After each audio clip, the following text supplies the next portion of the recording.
후츠바의 자세가 필요해요. 우리가 부모님께 요청할 때 꼭 논리적이고 꼭 이성적이고 꼭 성숙하고 꼭 합리적이고 꼭 그렇게 하지 않아도 부모가 우리의 부모와의 관계에서, 인격적인 관계에서 부모가 알아서 될 때가 있어요. 우리가 그렇게 하는 이유가 뭐예요? 부모님은 내 부모님이고 부모님은 나를 사랑하신다. 아멘. 그걸 아는 거예요. 부모님은 내가 없는 걸 부모님이 갖고 있다. 그거 아는 거예요. 그러니까 용돈을 달라고 그러는 거예요. 마찬가지로 예수님이 권능이시고 예수님이 사랑이시라는 걸 확실히 믿는다면 부끄럽고 유치하고 비합리적인 것조차도 주님께 들고 나갈 수가 있다는 것이에요. 그리고 성령 안에서 자유함이 있는 것이에요. 자유함. 중요한 것은 자신의 신앙의 틀, 지적인 틀, 상식적인 틀에 얽매여가지고 후츠바의 자세로 예수님께 나아가는 것을 주저하는 사람들이 안타깝다는 것이에요. 무모하게 느껴질 때도 있고, 어떨 때는 너무 강청하는 것 같고, 어떨 때는 좀 뭐라 그럴까요? 부끄러운데도 불구하고 나아가는 거예요. 그게 후츠바예요. 여인이 그랬어요. 나같이 부정한 사람이, 나같이 부정탄 사람이, 그런데 주님 앞에 나간 것이, 이게 후츠바 정신이에요. 사랑하는 형제자매 여러분, 우리가 주님 앞에 나갈 때 무슨 정당한 이유, 합리적인 이유만 갖고 주님 앞에 나가는 것이 아니에요. 나의 요구가 성경적이고 신앙적이고 성숙하기 때문에, 그리고 우리의 기도가 주님이 꼭 들어주셔야만 하는 그런 요구만 하는 것이기 때문에 나가는 건 아니에요. 예수님의 사랑을 절대적으로 믿고 권능을 믿는다면 어떨 때는 우리가 갖고 있는 요구와 아픔과 상처와 형편이 무엇이든 간에 때로는 너무 유치하고 너무 이기적이고 너무 인간적인 것이라 하더라도 그걸 들고 예수님께 나가야 할 때가 있는 것이에요. 왜 그래요? 주님의 권능을 믿고 주님의 사랑을 믿기 때문에. 우리가 죄를 지어서 용서가 필요한 것이든, 아니면 병들어 신체적인 치유가 필요한 것이든, 설사 나의 잘못으로 인해 가정적으로 사업적으로 문제가 있다 하더라도 있는 그대로 부끄럽지만 예수님께 후츠바의 정신으로 나아갈 수 있을 때, 그것이 바로 참된 믿음의 한 모습이기도 하다는 것이에요. 그래서 내 모습이대로, 있는 모습이대로 그대로 나아가는 거예요. 그것이 혈루증 앓고 있던 여인의 태도였어요. 제가 오늘 좀 정리한 것이 있어요. 예수님은 그분이 사랑이심을 증명하기 위하여 우리의 어떤 아픔과 상처와 고통을 치유하는 정도가 아니에요. 잘 보세요. 한번 읽어보겠습니다. 예수님은 그가 사랑이심을 증명하기 위해서 우리의 아픔과 상처와 고통을 치유하는 것이 아니고, 그 다음 중요한 거예요. 예수님이 사랑 자체이시기 때문에 우리의 아픔과 상처와 고통과 요구를 자연스럽게 들어주시는 것이에요. 여러분 동의하십니까?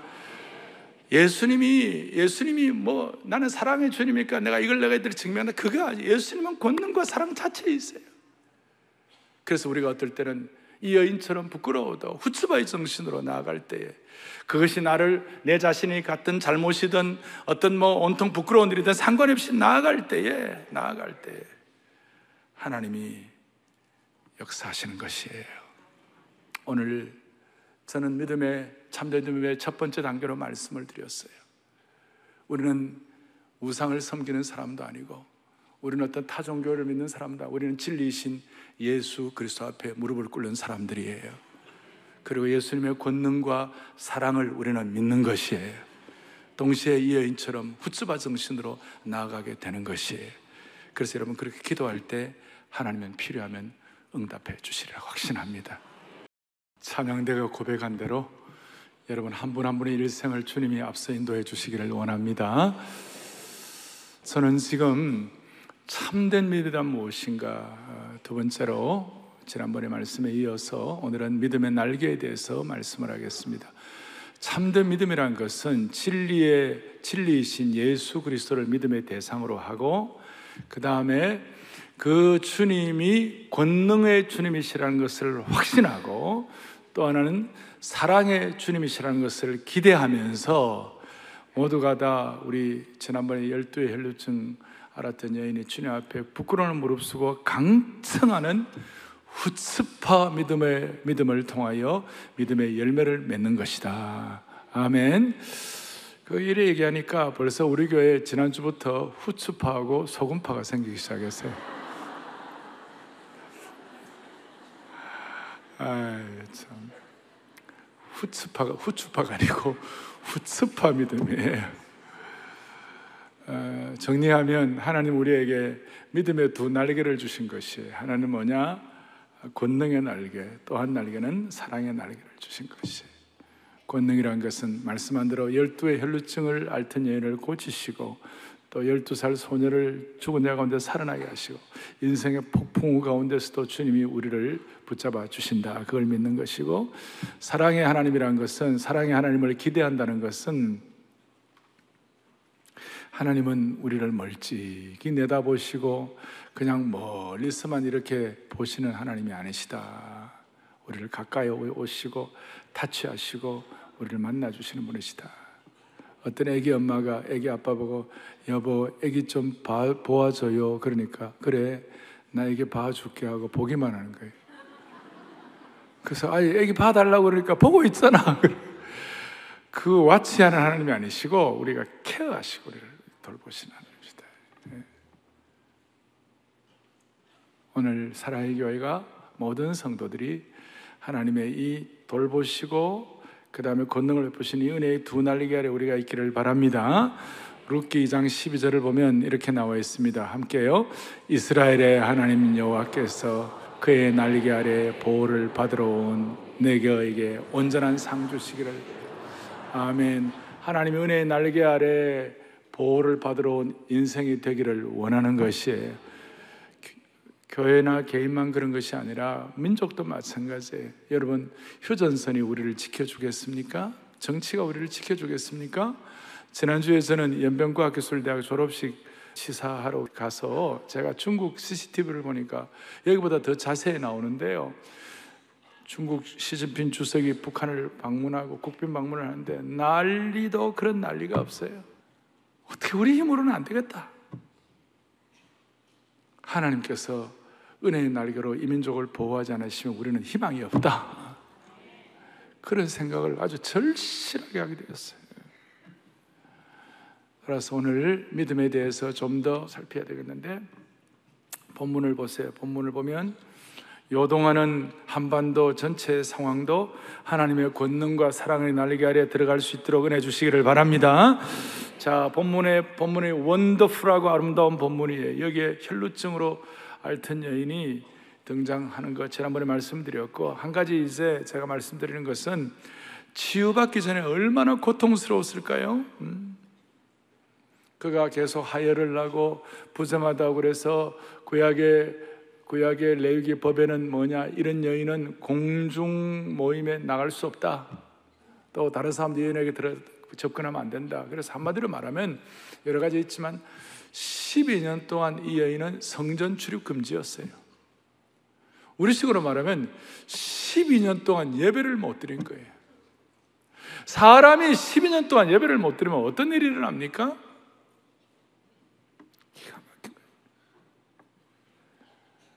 오늘 흰 눈보다도 주의 흘리신 보혈로 이게 씻어주옵소서. 찬양 어떠셨어요? 그렇잖아요. 말로 형용할 수 없는 구세주의 구속하심, 그네와 그 신사랑 찬송하고 찬송하세. 이런 거 우리는 매주일마다 부르면 이 찬송 하나를만 하더라도 은혜가 되는데 12년 동안 예배를 못 드렸다. 이거는 영적으로 죽는 거예요. 그리고 병을 고치려고 온갖 곳을 다 갔죠. 온갖 곳. 일본의 유명한 암센터, 미국의 암 유명한 메이오 클리닉 센터도 가보고, 서울의 S병원도 가보고. 서울의 S병원이 어딜까요? 삼성? 서울대학병원? 성모병원도 있고, 수도국군 통합병원도 있고. 사랑의 교회? 제가 말하는 이 S병원 어디냐면요, 성마가 5장 병원이에요. 아직까지 이해가 안 가시죠? 이게 영어 조건데 세인트 마크 호스피털이에요. 세인트 성마가 호스피털. 27절에 이 여인이 예수님 소문 듣고 믿음이 생겨가지고 주님의 옷자락만 만져도 구원 얻겠다는 그 참믿음을 가지고 후츠파의 자세로 아픈 몸을 이끌고 그 많은 인파를 뚫고 예수님의 옷자락을 만지고 치유받은 줄로 믿습니다. 그래서 오늘 이 총정리해서 이 여인의 믿음과 또 본문에 나오는 야이로의 딸 이 내용들을 보시면서 믿음의 길이와 높이와 깊이, 입체적인 믿음을 다시 한번 점검할 수 있기를 원합니다. 첫 번째로 이 여인의 믿음은 아주 절실하고 절박한 믿음이었어요. 무슨 말인가 하면 우리 주위에는 평소에는 체면 차리고 고상하게 신앙생활을 하려고 하다가 막 그렇게 하다. 근데 진짜 절박해지면요, 모든 체면 다 벗어 던지고 눈물 펑펑 흘리면서 주님 앞에 매달린 걸 보게 되는 거예요. 그러니까 믿음에는 이런 절실하고 절박한 차원이 있다는 것이, 우주선이 있어요. 우주선에 그 최첨단 기기가 있고 우주선이 멋있고 다 아무리 좋아도 여러분, 우주선이 발사가 안 되면 그거는 지상에 있을 때는 그냥 고철덩어리에 불과한 것이에요. 최첨단 배가 있어요. 그 배가 항해를 하고 멋있고 다 좋아요. 그런데 그 배가 엔진이 걸려야 가는 것이에요. 가지 않으면 아무 쓸모가 없는 것이죠. 마찬가지예요. 우리가 좋은 믿음이 있다, 믿음의 능력이 다 알지만, 사랑과 운동이 다 알지만, 이게 여러분들 점화가 돼야 되고, 여기 뭐가 돼야 돼요? 이것이 엔진이 가동이 돼야 되는 것이. 그것이 바로 뭐냐? 절실하고 절박한 것이. 오늘 여기는 절실하고 절박. 그리고 그것 때문에 29절에 보니까 그 여인의 모든 혈루의 근원이 곧 말랐다. 곧이란 말이 영어로 immediately, 곧 말랐다. 누가복음에는 즉시라고 얘기한 거예요. 즉시. 그리고 그 다음에 중요한데 30절에 뭐라고 나와 있느냐? 30절에 보니까 이렇게 나와 있어요. 예수께서 그의 능력이 자기에게서 나간 줄을 곧 스스로 아시고 그랬습니다. 예수님의 능력이 나갔다고 그랬습니다. 예수님은 무명의 한 여인의 치유를 위하여 능력을 흘려보내시는 주님이세요.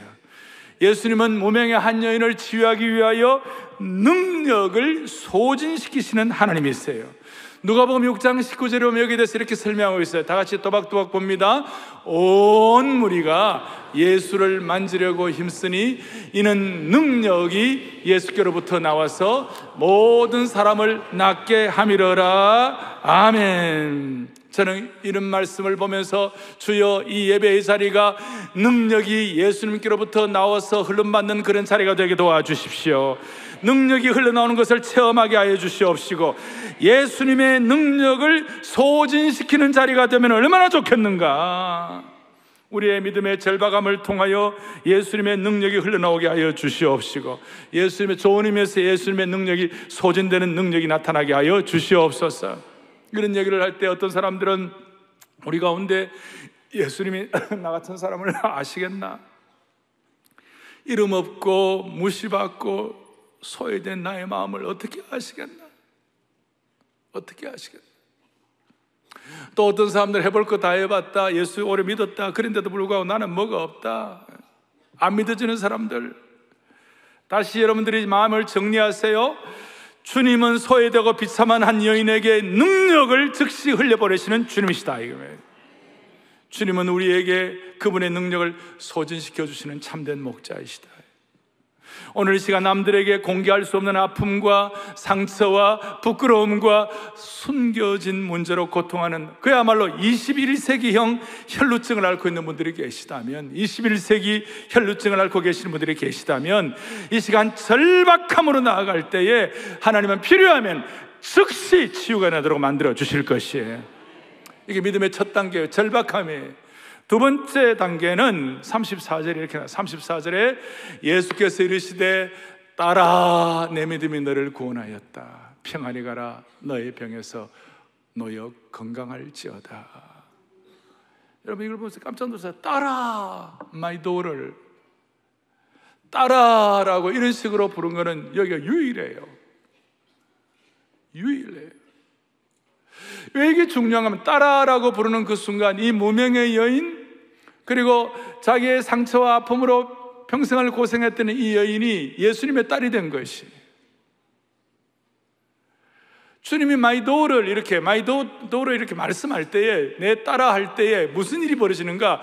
무명의 여인에게 예수님이 그의 삶의 영역, 그의 삶의 바운더리, 그의 삶의 현재에다가 주님이 개입해 주시는 것이에요.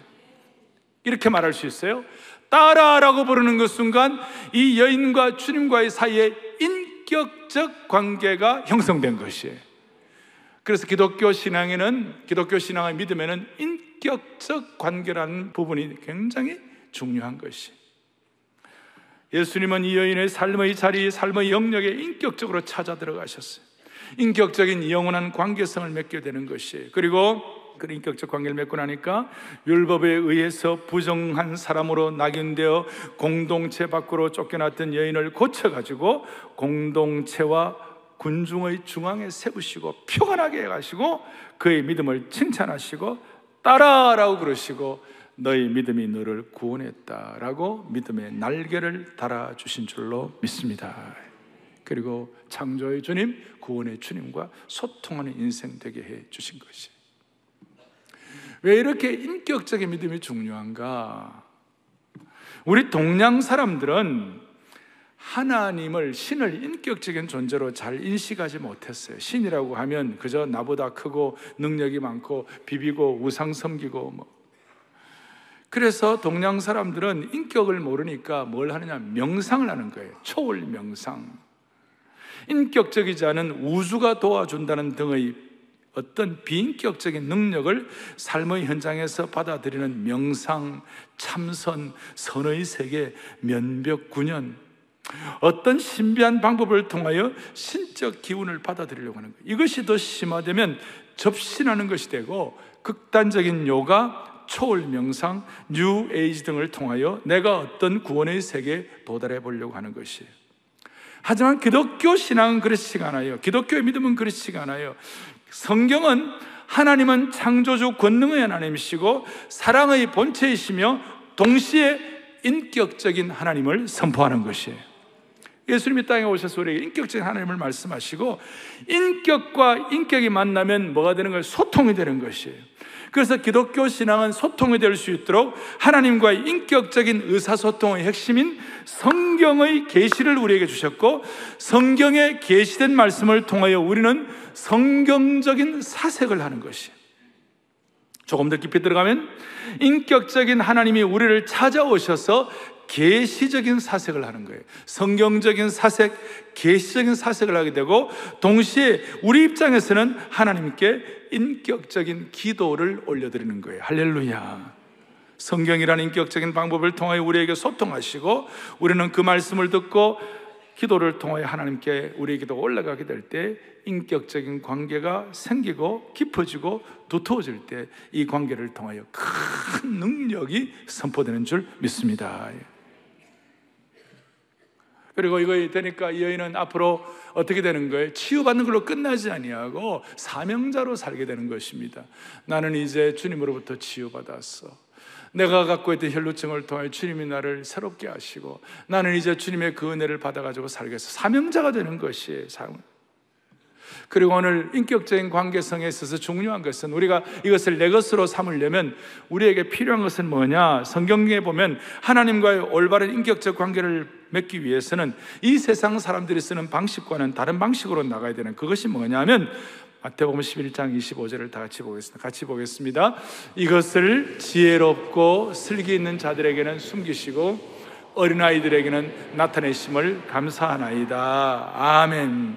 하나님과의 인격적인 관계를 맺기 위해서 예수님의 말씀을 듣고 깨달아야 하는데, 세상의 지식과 세상의 똑똑함으로는 깨달을 수가 없고, 어린아이의 순전함, 어린아이의 무능력, 어린아이는 부모에는 어떻게 자기가 감당이 안 되잖아요. 자발적인 마음, 이런 것들 예수님께 다가앉는 사람들이 깨달을 수 있는 것이에요. 오늘 예배를 통하여 순전한 어린아이의 마음을 주님 회복시켜 주시기를 원합니다. 자, 믿음에는 절박함이 필요하다. 인격적인 믿음의 요소가 있다. 이제 세 번째 믿음의 요소가 있는데 그것이 뭐냐? 모든 믿음에는 임계점이 있다는 것이에요. 믿음의 임계점이 있다는 것은 어떤 뜻인가 하면 모든 참된 믿음은 임계점을 돌파해야 하는 속성이 있는 것이에요. 오늘 본문으로 돌아가서 예수님께서 혈루증 여인을 고치는 그 시간 동안에 야이로의 집 사람들이 쫓아왔어요. 와가지고 35절에 보니까 무슨 얘기를 하고 있냐면, 예수께서 말씀하실 때 회당장의 집에서 온 사람들이 와서 회당장에게 이르되 당신의 딸이 죽었습니다. 선생을 더 예수님 괴롭히지 말라. 이미 죽었는데, 끝났는데, 모든 게 끝장났는데 그렇게 이제 막 얘기를 하고, 나중에 38절부터 가보면 사람들이 울며 심히 통곡하고 떠들고 난리가 났어요. 야이로의 입장에서는 딸이 아무리 중태에 빠졌어도 예수님이 안수하시면 나을 것이라는 희망이 있었어요. 근데 이제는 죽어버렸으니까 야이로의 마음이 어떤 마음이겠어요?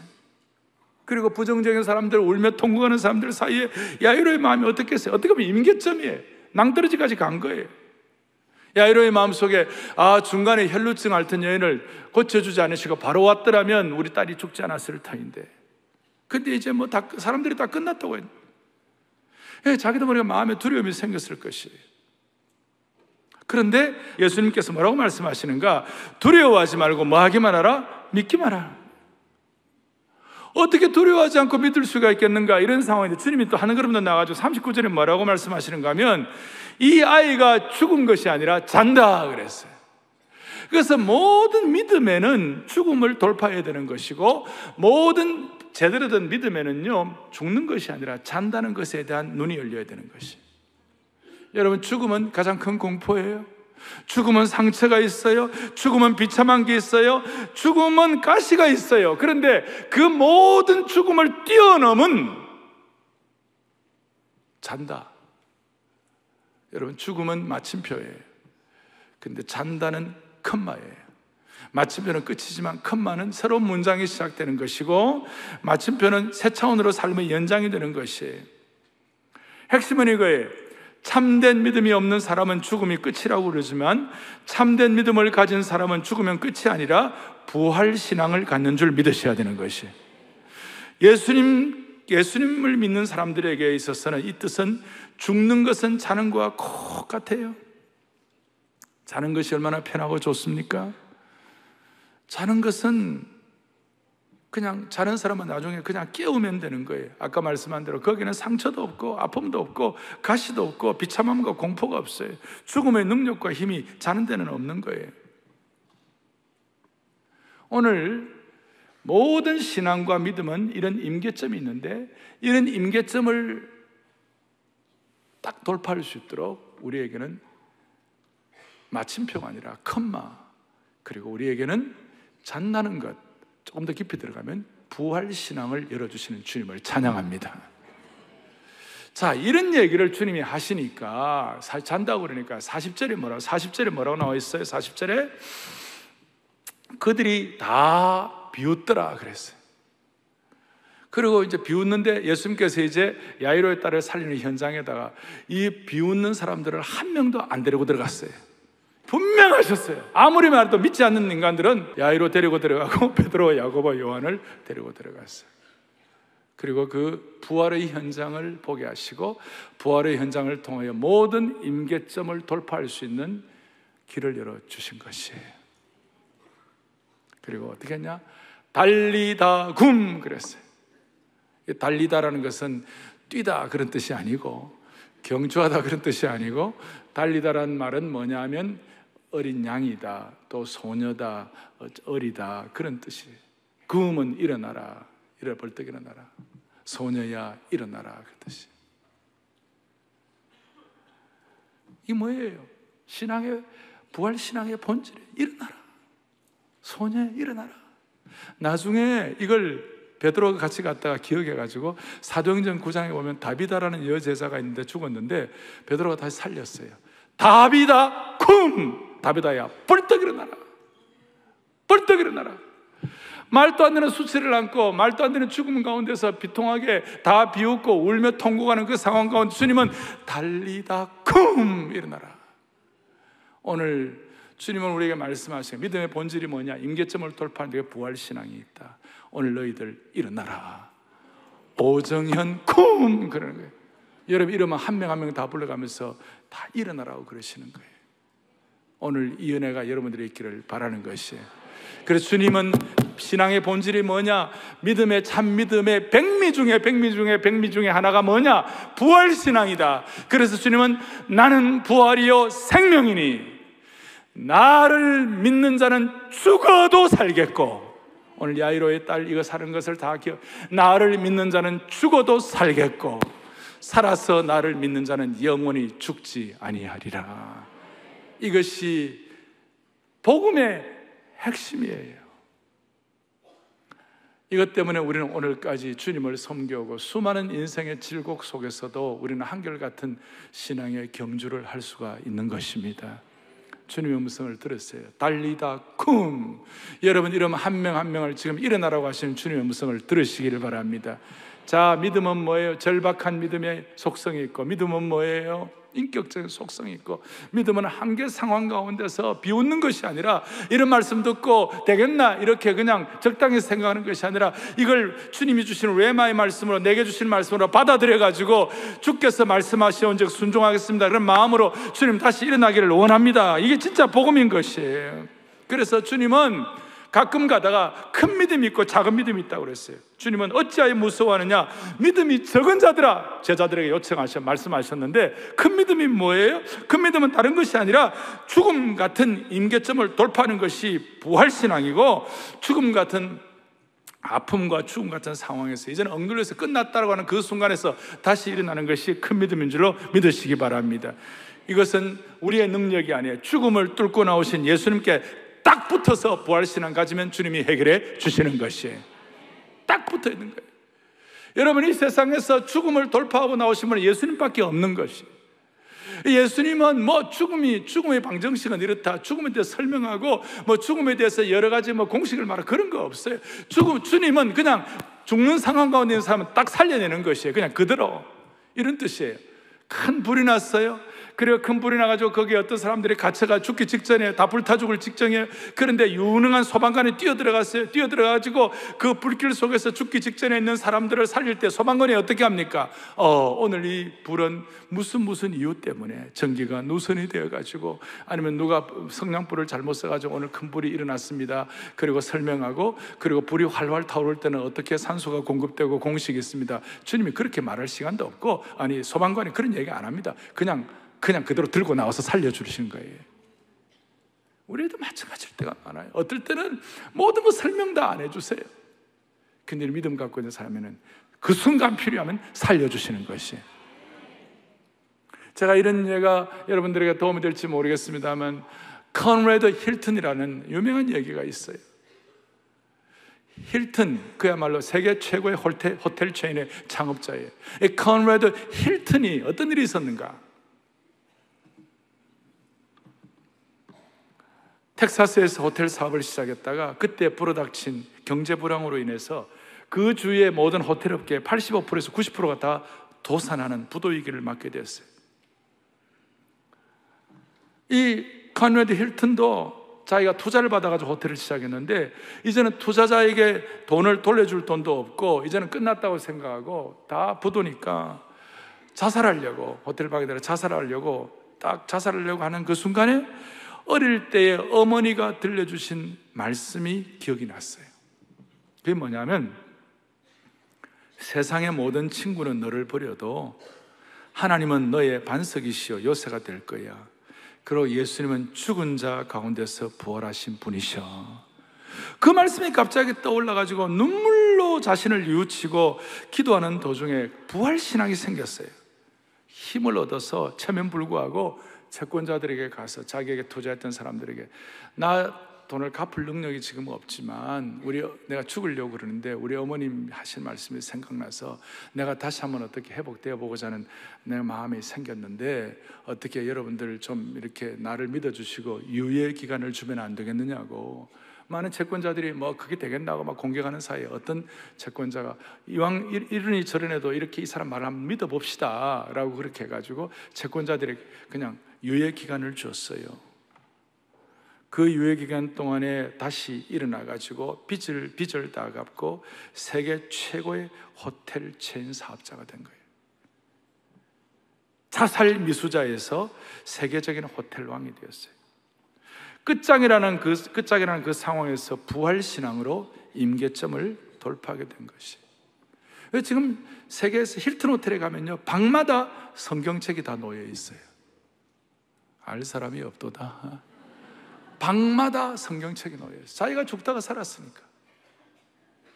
이게 참 독특한 신앙의 본질이에요. 이것은 인격적인 주님께서 오늘 이 예배를 드리면서 주님이 필요한 말씀을 여러분들에게 주시는 것이라고 생각하셔야 되는 거예요. 자, 오늘 믿음의 속성, 믿음은 절박한 믿음의 속성이 있고, 믿음은 인격적인 믿음의 속성이 있고, 임계점을 돌파하는 부활신앙의 백미가 있지만, 정리를 하면 믿음의 속성, 오늘 클라이맥스가 뭐냐면 벼랑 끝에서 믿음의 날개를 달아주시는 주님이세요. 오늘 주님은 치유와 능력을 누구에게 보여주셨어요? 세상 사람들이 끝장난다고 할 때에 믿음을 지킨 자에게 역사해 주신 것이에요.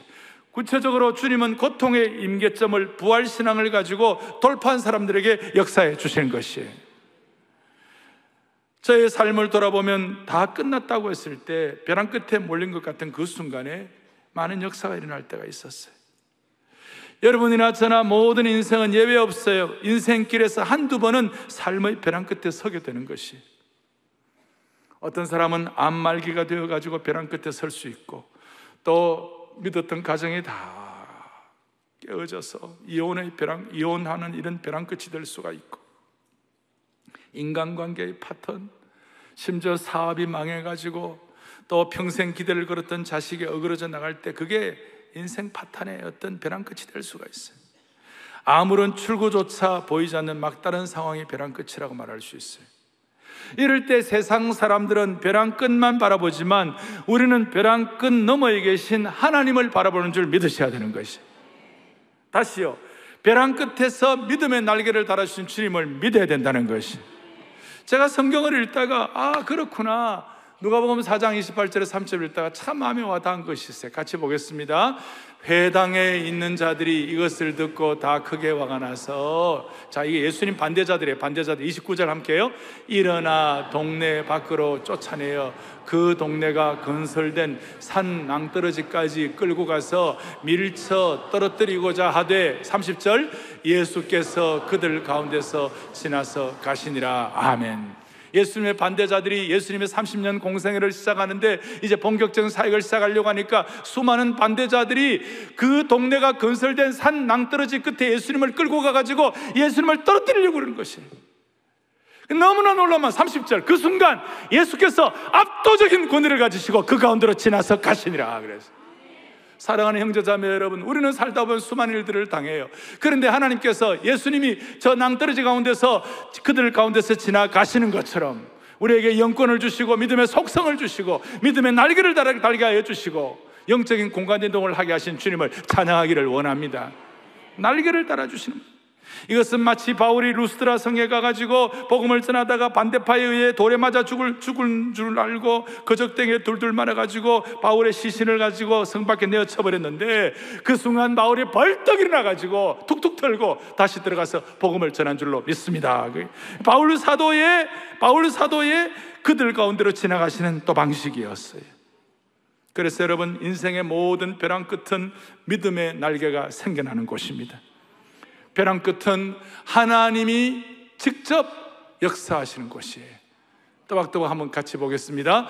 벼랑 끝은 하나님이 가장 놀랍게 역사하는 곳이고 하나님의 가장 깊은 은혜를 체험하는 곳이며 하나님을 새로운 믿음의 차원으로 만나는 곳이며 드디어 나의 어깨에 믿음의 날개가 생겨나는 곳이다. 아멘.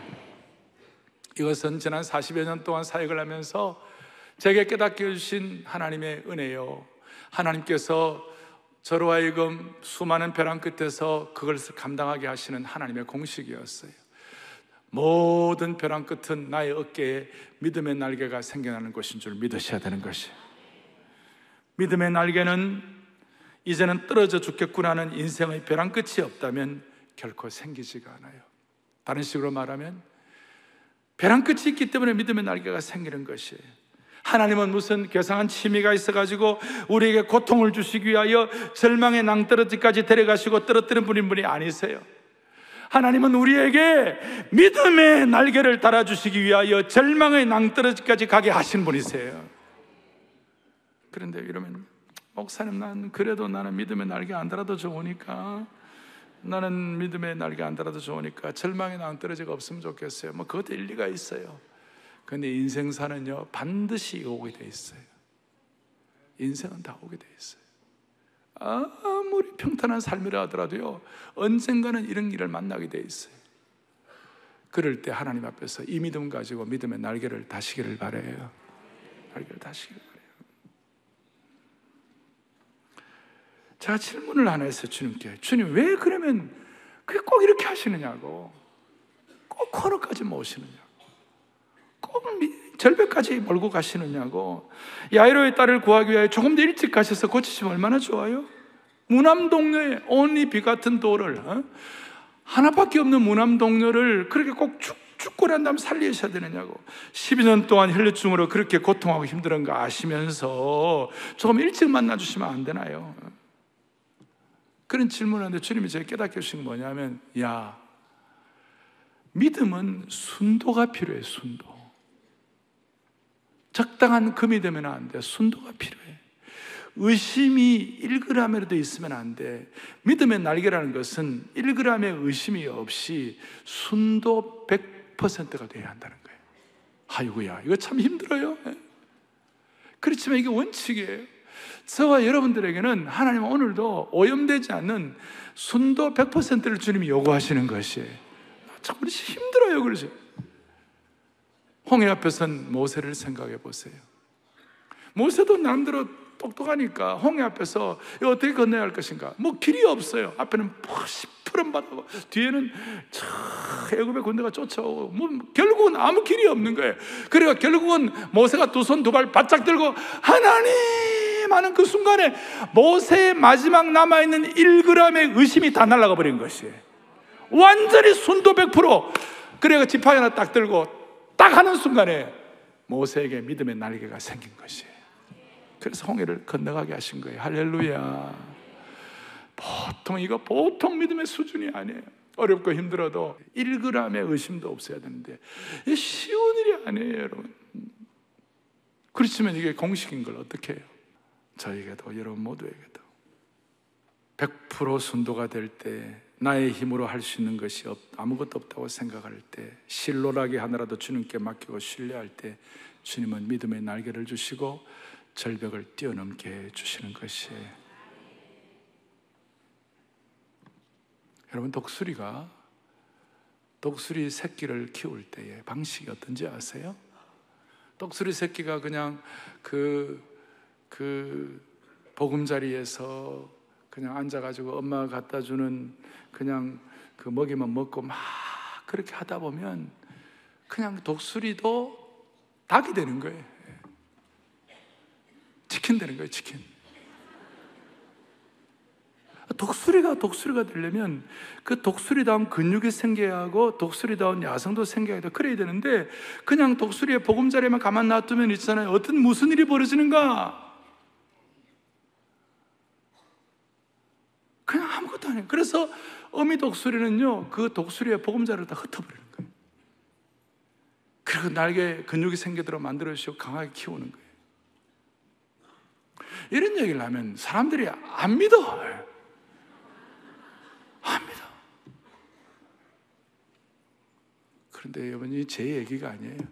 신명기 32장 10절부터 12절에 뭐라고 하는지 한번 보세요.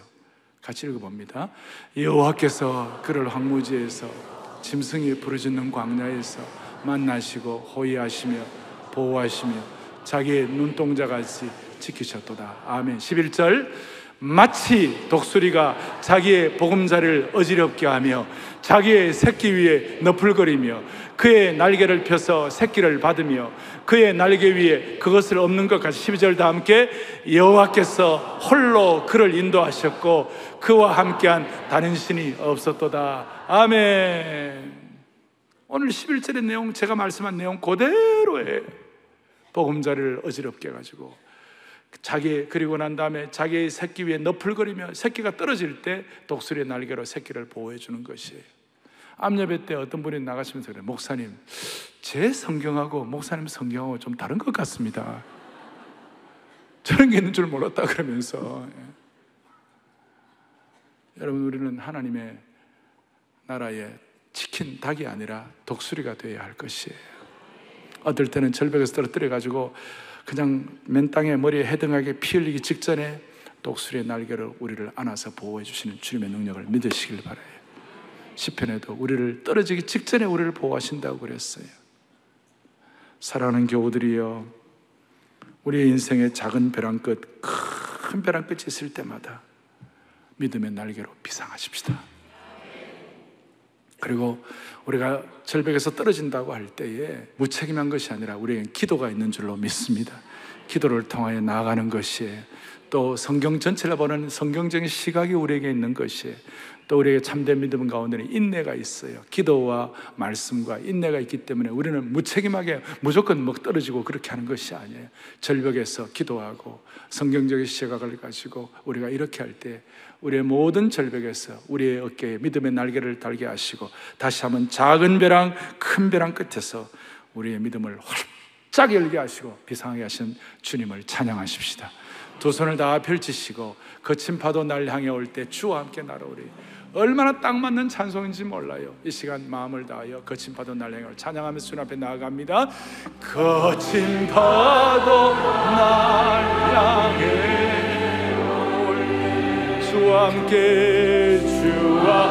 함께 날아오리. 환난 중에도 주 나의 왕 내 영혼 산. 두 손을 앞에 펼치고 다시 믿음의 날개를 기억하며 거친 파도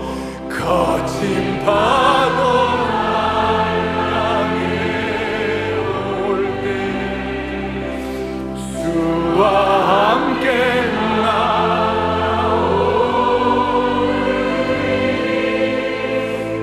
환난 중에도 주 나의 왕 내 영혼 산산이. 가슴에 손을 얹겠습니다.